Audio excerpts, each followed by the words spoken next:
Hey everybody, welcome to What the Flick. Bibbs, Alonso, Sense8. It's back. Oh, thank God. It's been so long. I missed these people. The 2016 Christmas special. And yeah, I did have to go back to Wikipedia and remind myself who everybody was.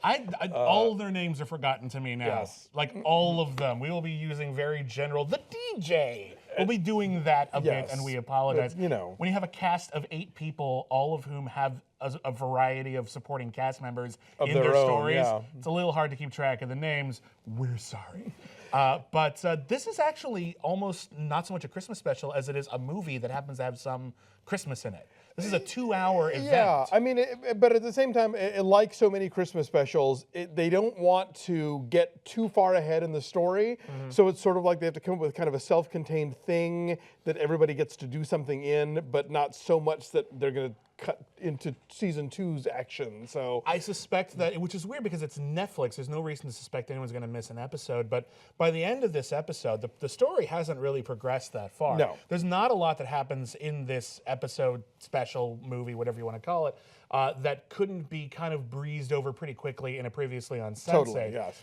And yet, I feel like we went through so much. Well, and I think these are characters that are interesting enough that it's okay to just spend some time with them sometimes. Yeah, and a lot of times, this takes over months, a year, maybe. Yeah, the better part of a year. So, in recap, Will the cop and the DJ are together, and they're both heroin addicts now because apparently that's a way to sort of dull the sense of being a Sense8 and the constant interconnection and the constant. If you recall, at the end of season 1, the cop had locked eyes with Whispers, and now Whispers can actually get inside his head, and they have to keep him isolated from all of the rest of the cluster, or else he'll give all of them away and they'll all be in danger. So they've been having a pretty good time being a heroin addict and an addict for a while. Yep. It actually seems almost kind of cool, which is weird, but like given the specifics of his situation, it's like that's probably the best way to go. Yeah, I mean, his teeth are certainly in good shape nonetheless. It's not like for a drug addict, he's keeping it together. It's an odd plot point, I guess is my point, and I don't think you Yes. get away with it on any other show. No, definitely, but I can see why it would play into, because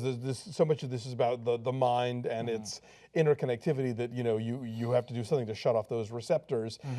Meanwhile, Lito, the Mexican telenovela actor, has, as previously threatened, been outed, and so he's dealing with the blowback from that. Deal with that plot so well because there are other characters in his cluster who he's talks to and is familiar with who are part of the LGBTQ community, but they're part of that in different parts of the world. And they keep saying, it's not going to be, listen, it'll be difficult, it'll be dramatic, it won't be that big a deal. And then he's like, look what I have to deal with. And they're like, there's, horrible hate graffiti, sprayed all over his building, and there's the publicity, and he's getting locked out of his apartment because of rules and whatever.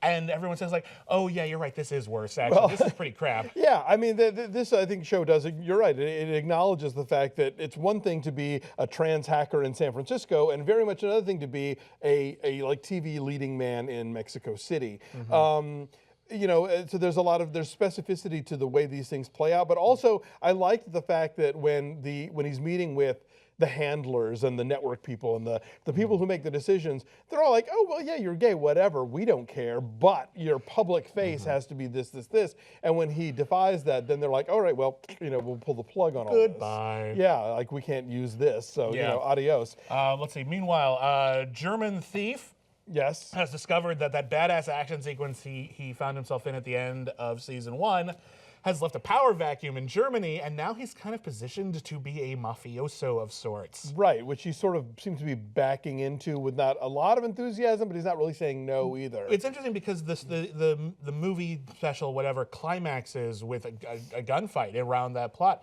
but it doesn't really feel like that's significant, really. It just seems like he's just been sort of moved into place for season 2, and then we'll really get into the meat of that later. Yeah. But there's that. His friend who was hit by a shotgun, he gets out of his coma, and there's a bit where he's just like, oh, come on, I'm not going to die now. What a terrible plot point that would be.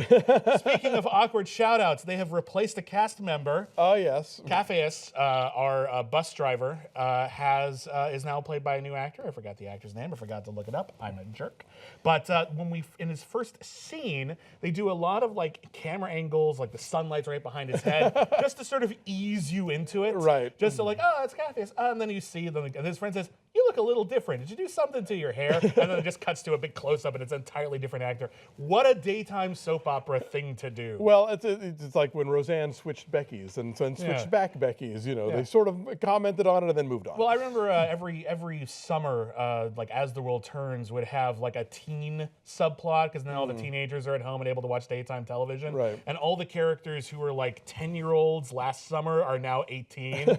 And so they would just all of a sudden like sort of just shove in the new cast members. It's like, oh, hey, Connor. And like Connor comes in, oh, how you've grown. And you're supposed to all go, You're back from boarding school. I wouldn't have recognized you. yeah, awkward. But that also another plot that doesn't go terribly far. He's quite the celebrity now. Yeah, and he has a new bus, and he's a great explosion scene. Yeah, the guy, the rich guy whose daughter he rescued has given him this great new bus, and there seems to be something possibly hinky going on at the margins that he may or may not get dragged into. But again, this is not taking us too far out of the zone of like, yeah, season 2's coming. We're just going to sort of vamp for a bit here. Our South Korean badass in jail spends most of the year in solitary confinement after beating the shit out of guys her corrupt brother sent to kill her. Yes.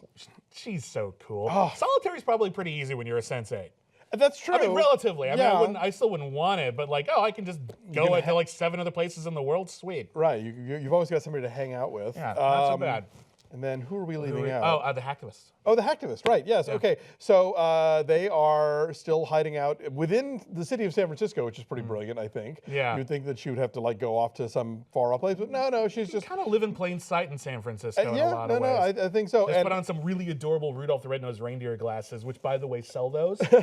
Where are those? I want those. She looks adorable in those. Those were pretty great. Yeah. And Marga Gomez, the great Marga Gomez, as the woman running the shelter who is having to lie to the feds.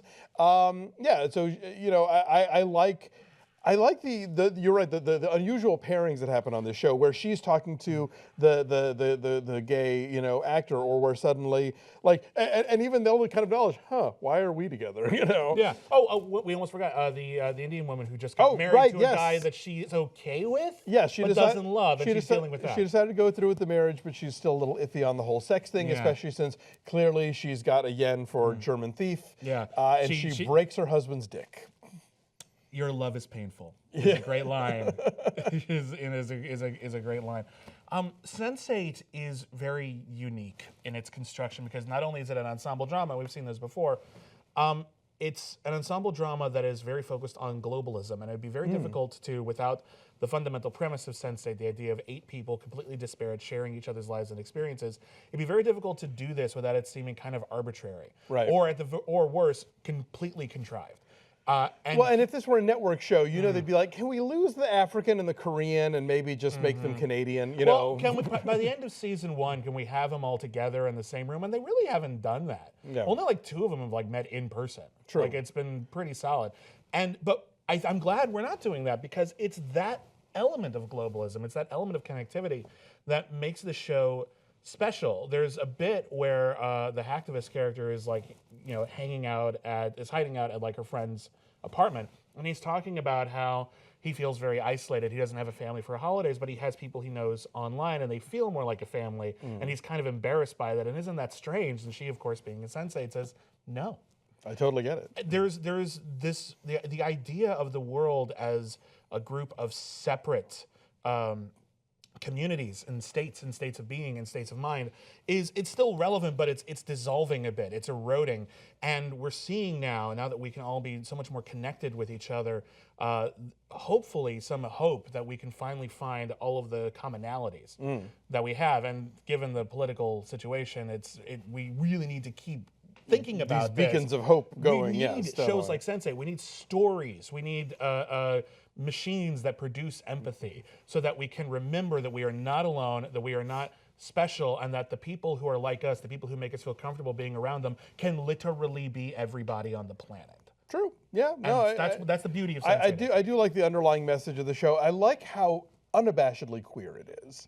It is like, you know, not only do we have this fascinating trans character and this, you know, the gay actor, but the fact that you've got there's love those orgy sequences on this show. How many TV shows have orgies this good? You know, exactly, because Or at all. But the idea that, say, even like German criminal who is totally straight in that moment can you know, like kiss a dude and it's not the end of the world, because, you know, I think Daryl Hannah or somebody made the comment in the first season about how two people in a cluster shouldn't have sex with each other because it's like masturbation.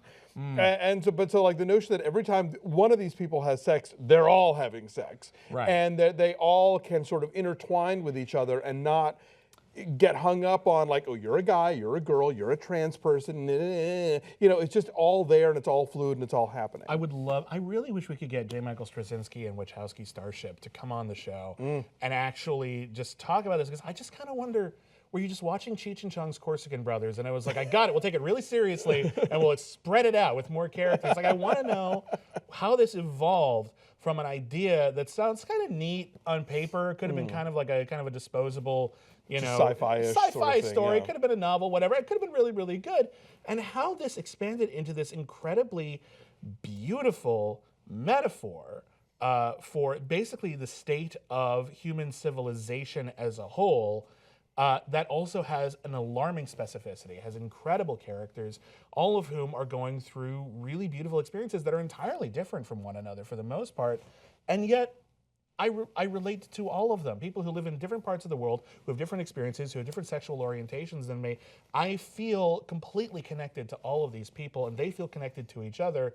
And that's great. And the way that the show is edited and constructed and written so that all of these things are concurrent, and even if maybe, you know, marrying a guy you don't quite love and merely like isn't as intensely dramatic as German crime war, they feel like they still matter. Everyone's ideas, everyone's stories matter. Yeah, I mean, that you could have one of these characters literally locked in a room by herself and still be so interesting and so essential to the plot as it unfolds. Think about how many television series we watch on a regular basis that has that one subplot we just don't give a shit about. Just that one where it's just like, oh, I don't care about you on Mad Men or whatever. Like, how many of those? Sense8 doesn't have any of that, but all of these stories, they feel like a different show. Yeah. Shoved in together, they all work. Absolutely. It's an excellent piece of craftsmanship, and more people should be watching it. Yes. I assume if you're watching this far into the review, you've been watching Sense8. Tell people to watch Sense8. It's coming back in May. They have time to catch up. It's all sitting there on Netflix. They'll thank you for it. Get them through a couple episodes. I realize it's kind of difficult to get your bearings. You have to get your feet wet. But it's so great. So yeah, and I think as we talk about Doctor Who, we'll see like there's a kind of a right way and a wrong way to do this kind of episode, at least for me. And this is an isolated episode. It's a Christmas special. There's not that much Christmas in it. No. But there's some. There's some. It's Christmassy when it gets to Christmas. Yes. It feels like Christmas is relevant. We see Christmas celebrated all over the world and how kind of nice that is without being schmaltzy. Yes. And that part's great. And when we review Doctor Who: The Return of Dr. Mysterio, we'll talk about how that can screw up. Yes. All right. So thank you for watching. We'll be back in May, hopefully with our other regular co-hosts between travel and sickness. We're it today. It's the holidays. They're But, out. yeah. But anyway, we'll be back with more Sense8, and we hope you will too. Thanks.